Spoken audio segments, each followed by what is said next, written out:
news. Right now at 10, 'tis the season to spend. As the Black Friday bargains are winding down, shoppers are gearing up to support the little guy. Plus, a winter blast in fall, the latest on these frigid temperatures. And could snow be just a few days away? Thank you for joining us. I'm Teresa Priolo. Steve and Natasha have the night off. It's been feeling a little bit more like Christmas on this Thanksgiving weekend, and there is more to come. They were all bundled up across the city today, and more of the same is expected tomorrow. Then we have rain, and potentially, we're hearing, maybe some snow in the forecast. Now a first look at your forecast. Here is Nick Gregory. What's this about snow? Yeah, it's more of the emphasis of rain, to be honest with you. But the potential's there, Teresa, when we get to next Tuesday. It could be a little rainstorm mixed at the start. I think it's just going to be rain for the city and the coast, but it could be more of a snowfall type situation in the farthest northern suburbs. But, it's only Thursday or Friday here now, so we'll see how that plays out. In the short term, cold, windy still. Look at the temperatures are mostly middle 30s everywhere we go here. The westerly wind still anywhere from 10 to 20 miles per hour, and the gusts are still pushing higher than that. 26 Bridgeport, 28 at Newark, making wind chill numbers pretty much now in the 20s just about everywhere you go, and even as low as 18 there in Monticello. All right, we had some snow flurries and snow showers this afternoon over the northern suburbs, but you can see, again, those streamers coming off the Great Lakes are just drying out before they even get here. But we're going to still keep this northwesterly, westerly airflow into tomorrow. That's going to keep it cold, but it won't be as windy. We're talking 20s to lower 30s in the area overnight, lower 40s tomorrow. Clouds come in tomorrow night, and then the first problem is going to be second half of the weekend being rain. That's going to move in here by later Sunday morning and continue much of the day into the evening, mid to upper 40s, even a 50-degree temp on Sunday. Teresa? All right, Nick, thanks. Well, it's time for the little guy to take center stage as the holiday shopping season hits full swing on this Black Friday. Tomorrow is about the mom and pop shops. Meredith Gorman live in Union Square with more on the importance of Small Business Saturday. If you haven't shopped until you drop, then you could just keep going tomorrow, Meredith. That's right, Teresa. Tomorrow's Small Business Saturday, which is the biggest day of the year for these small businesses, like the one at the Union Square Holiday Market, which is just behind me. It actually just closed for the evening, but we've already seen tons of shoppers getting their shop on today. Now, Small Business Saturday is a chance to shop local, discover unique gifts, and directly support the businesses that make our communities thrive. In fact, a survey by AT&T Business found that 77% of U.S. consumers would prefer to do all of their holiday shopping at small businesses if possible. And despite a challenging year, one expert tells me that many shoppers are ready to show their support, spending their dollars with intent. A time where prices are high, interest rates are high, and a lot of people are on pretty tight budgets, it can make for a challenge. But our survey certainly showed that people do see the value of shopping at small businesses and how important they are. Small businesses across the country do say they are still feeling the strain of rising costs. Everything from materials to rent to shipping has become more expensive. And for many of these businesses, the next few weeks are make or break. Every purchase made at a small business has a direct impact on the people behind it. Make all our profits for the full year in the next month or so. So it's a really important time of year for us. 90%, I'd say. Like, my whole year is made off of these 6 weeks. It's critical every year, and obviously we're faced with a lot of different, global issues, but we persevere. And Teresa, as I just told you, we've already seen a bunch of shoppers out and about this evening shopping small at the Union Square Holiday Market behind me. But the vendors and small business owners that I spoke to tonight says they are expecting it to be super busy tomorrow, and they hope that trend continues for the next month in the holiday season, because again, this is when they make all of their profits. Teresa?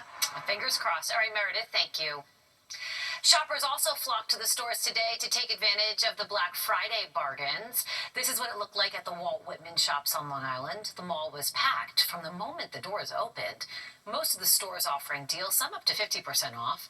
These shoppers say you can't beat the hands-on experience at a time when online shopping has become the norm. Candles, clothes, makeup. Express is half price, the whole store. And I got 2 shirts for half price. I have been waiting to shop for my Christmas list until this day. So I love it. The experience of just like touching the thing, picking things up, and having choices right in front of your face. Have holiday returns. Yeah, so experts are saying that Black Friday was expected to draw nearly 187 million shoppers across the country. And stay with Fox 5 for the latest on our top stories. You can go to the Fox Local app where you can watch live updates as they happen. Developing news now in that tragic National Guard shooting in our nation's capital. The Trump administration now saying it is halting all asylum decisions in the wake of the shooting. Stephanie Bertini joining us now from the newsroom with more on this. Steph. Hey, Teresa, good evening. This new development coming down as investigators continue to seek a motive for the shooting of 2 National Guard members. The U.S. government halting all asylum decisions, and the U.S. Department of State immediately pausing the issuing of visas for anybody traveling on an Afghan passport. On social media, the Department of State saying it's taking all necessary steps to protect U.S. national security and public safety. The suspect in Wednesday's attack, 29-year-old Radmanullah Lakanwal, officials say is an Afghan national who came to the U.S. in 2021 and was granted asylum back in April. Officials say the suspect drove from Washington State to launch an ambush-style attack near the White House. The 2 victims, West Virginia National Guard members, they were deployed to D.C. in August, part of the president's crime-fighting mission to protect the Capitol. President Trump announced yesterday that Specialist Sarah Beckstrom died from her injuries. She was 20 years old. Staff Sergeant Andrew Wolf is in very critical condition. He's 24 years old. My job is to prove what happened at that scene. There will be no stone unturned in this case. The suspect is facing charges including 1 count of first-degree murder and 2 counts of assault with intent to kill while armed. Officials said the Afghan national worked with the CIA during the Afghanistan war. President Trump called the shooting a terrorist attack and criticized the Biden administration for enabling Afghans who worked with U.S. forces during the Afghanistan war to enter the U.S. This is a horrible attack. Should have never happened. Since this tragic event, we are seeing a lot of updates from the administration, a lot of updates from USCIS and DHS in particular, that effectively they are punishing all our wartime allies as a result of this tragic event. From what it appears to be one sole actor, which doesn't feel right. It just doesn't seem right to want to punish a whole population. Condolences pouring in for the family of the West Virginia National Guard soldier who died. Her father taking to social media and posting on Facebook, quote, "My baby girl has passed to glory. If I don't talk to you, don't be offended. This has been a horrible tragedy." Teresa. A horrible tragedy. All right, Steph, thank you for that report. The death toll from that horrific high-rise fire in Hong Kong keeps rising. 128 people now confirmed dead. Some 200 are still missing. 8 more people involved in the tower's renovation were arrested today. 3 others were taken into custody yesterday after that fire broke out Wednesday, rapidly jumping just from one building to the next after the foam panels and the bamboo scaffolding caught fire. First responders also found that some fire alarms weren't working. There'll be no rest for Governor Hochul this holiday season. The pile of bills on her desk that she has to address by year's end and what they mean for New Yorkers. Plus, could we be looking at a post-Thanksgiving travel nightmare? Why European aerospace giant Airbus is being forced to make modifications to thousands of its planes. And we're introducing you to a local teen who is making his case as one of the top soccer players in the nation in the latest installment of Good Sports.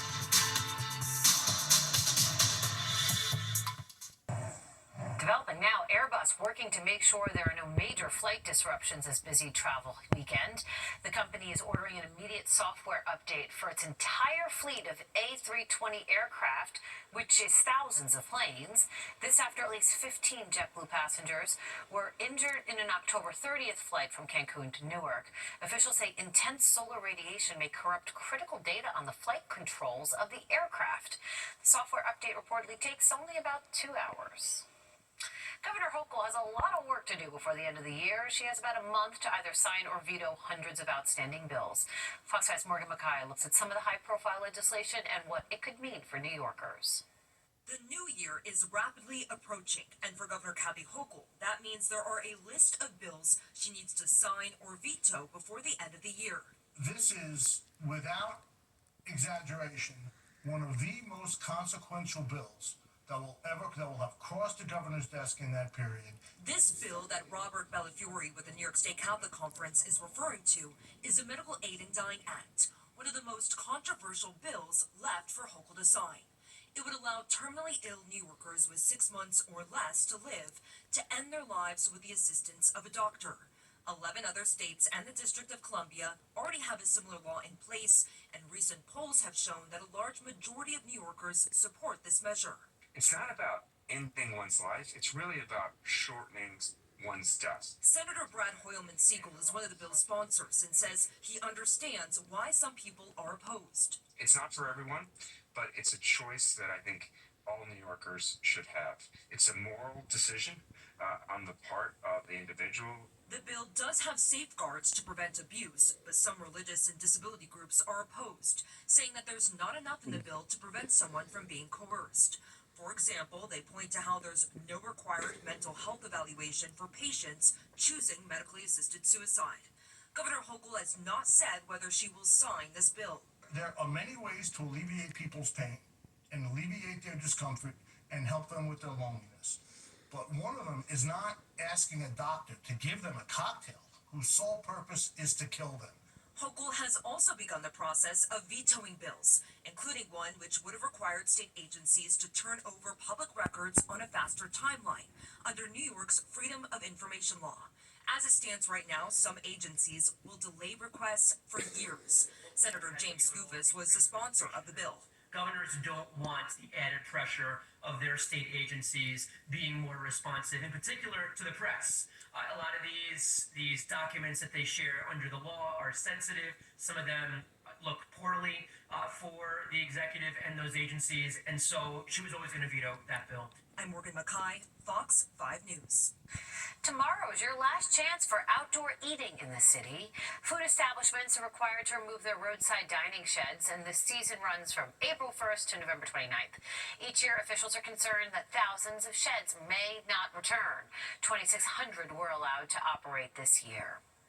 Well, one of the nation's best high school soccer players is right here in our area. He is a goalie that has the unusual knack of scoring goals. Fox 5's Richard Jacobus has more on the team's accomplishment in this latest edition of Good Sports. At New Rochelle High School, there are soccer players, and then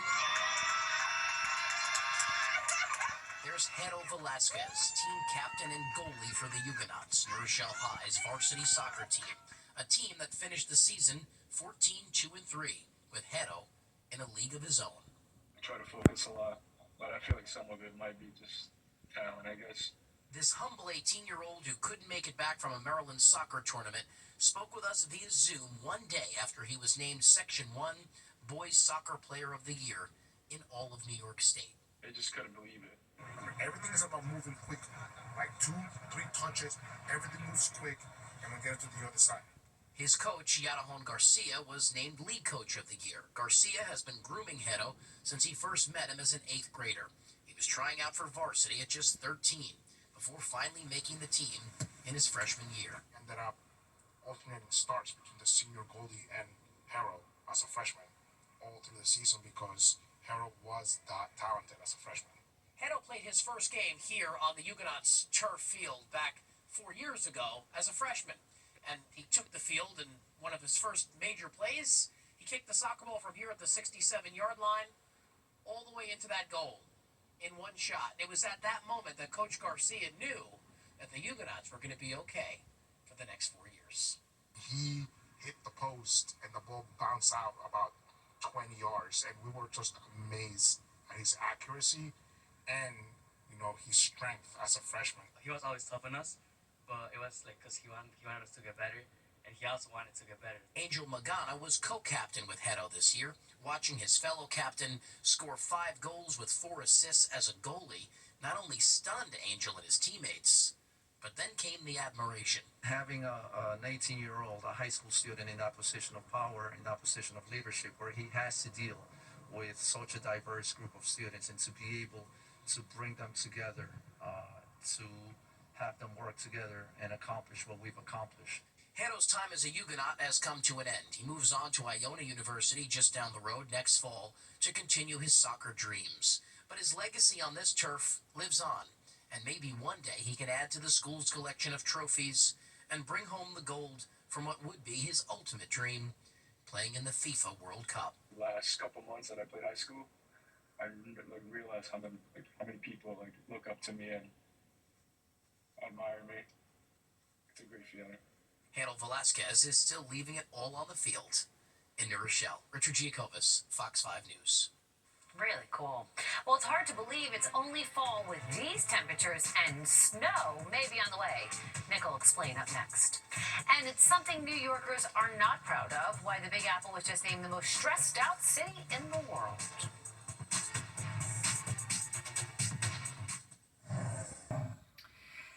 Many parts of the country are dealing with snow this Thanksgiving holiday. The National Weather Service says there are storm warnings and advisories from Montana to parts of New York. This is actually a video from Jamestown in the western part of the state where nearly a foot of snow has fallen. But will we soon be seeing some snow here? Time for our forecast here. Let's bring in Nick. That's like maybe a little bit more yes than no. We'll have to see. So the Tuesday is the time frame we're talking about. And before you get all too excited, it may just be sort of a rain-snow start and then go over to rain for the city and the coast. Inland areas, that could be a little different story. Again, north of the city, where it may stay colder for a little bit longer. So we'll have to play that card when we get a little bit closer to it over the weekend into early next week. Today, just a cold, windy day. We had some snow showers north of town. 43, 33, though. Definitely below average. 70 and 15 in the record. Sunrise 6:58 down 4:30. Going to see all of it tomorrow, but it will be another cold day. 36 clear now. Winds out of the west, still a bit gusty. Humidity dry. Strong pressure reading 30.14. But, we're pretty much holding in the middle 30s just about everywhere you look here. A little colder there. Scranton, Allentown to Monticello, but the wind still a factor.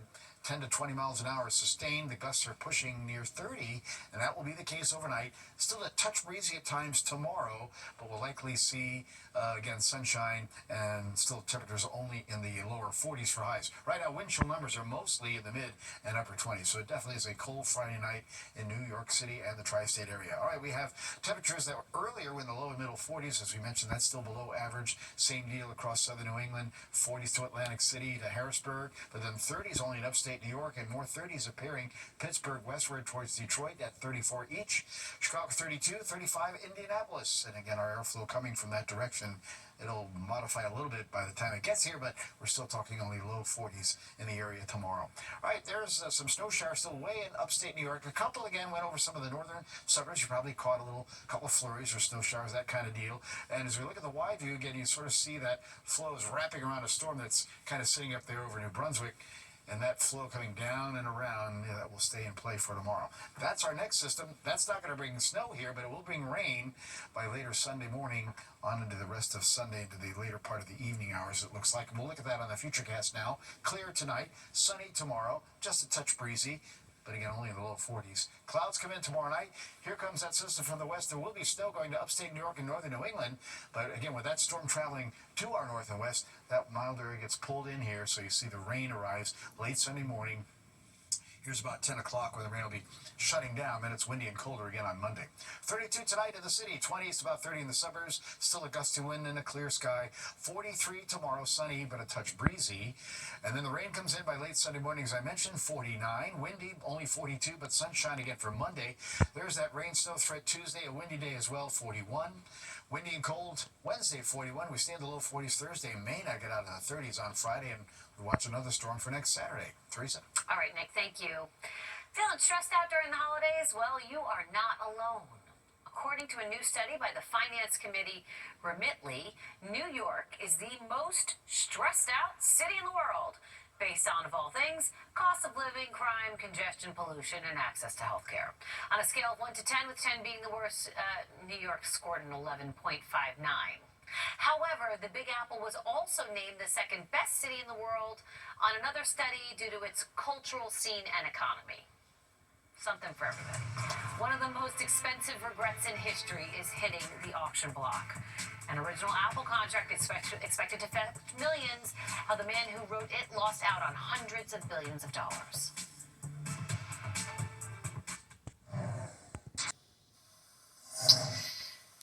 The story of the forgotten third founder of Apple is up for sale. In January, Christie's will auction this contract. It was signed by Ronald Wayne. He wrote Apple's partnership agreement in 1976. He received a 10% stake in the company. He quickly bailed for $800 over fears of his possible financial liability and eventually lost out on tens of billions of dollars. The contract is expected to sell for $2 to $4 million. It's official, the Winter Wonderland at Van Saun County Park in Paramus, New Jersey is now open. It's its 10th year, and there's everything from ice skating to bumper cars to live music to local food. Go to BurtonCountyWinterWonderland.com for more information. And that does it for us. Have a great weekend. We'll see you back here on Monday. Good night.